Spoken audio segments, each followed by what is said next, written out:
What would Sophie be like if instead of having access to thousands of pounds worth of synthesis, she just had baking trays, a bath, a drawer and a cupboard? Well, today we're going to find out.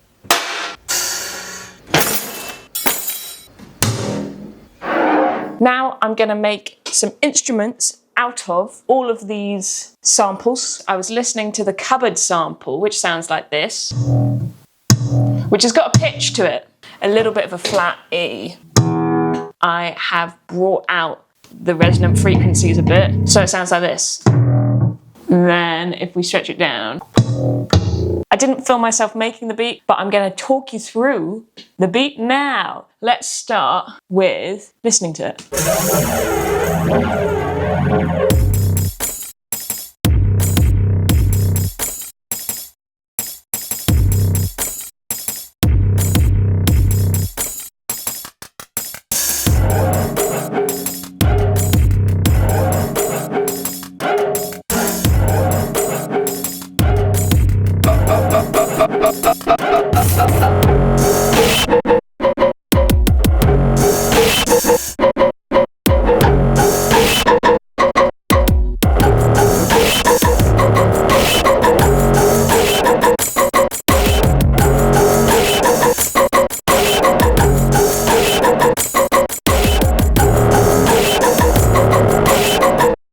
As you can hear, I've gone for a slower, kind of more Pony Boy-esque feel to it because I thought the bath samples really lended themselves to that. We start with a sample of the bath. I've just put a little bit of the spreader on there so it feels more stereo and layered it with a lamp hit. And then we get into this bathy groove.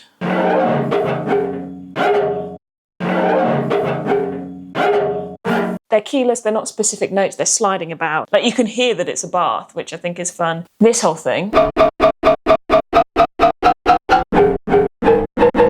I liked one of the bath samples, it had more of a pitch and was more note-like than the other ones. And that just kind of flew out to me, and then I've got that layered on an octave above. So there's the knives, and I've cut up the sound, so it's a little clip, and I've put it into an arpeggiator so that if you press it, it goes da-da-da-da-da-da-da-da. It becomes a bit more like a hi-hat or something, and you can write hi-hat patterns with arpeggiators. So what I've done here is I've taken a tiny sample of the bath and I've put that into an arpeggiator, and I've sped up the arpeggiator rate so that it generates its own kind of overtone frequency. I'm not really sure how it works. You can't be very specific with the pitches you want, you kind of get what you're given.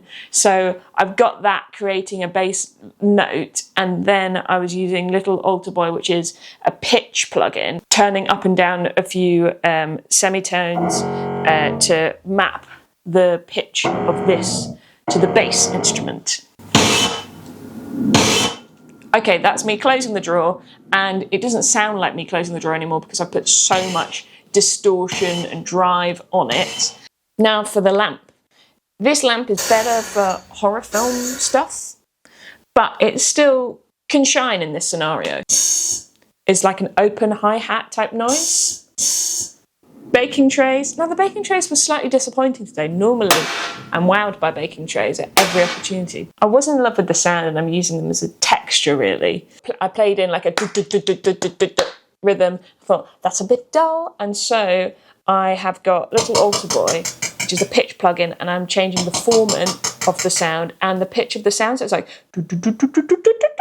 so the kick drum is the only bit of audio that's not something I've sampled this morning. That's my hyperpop skiffle video. I hope you enjoy it. It's an underappreciated genre. You should maybe start making some of your own hyperpop skiffle. Let me know if you want me to do any other crossover genres using household objects.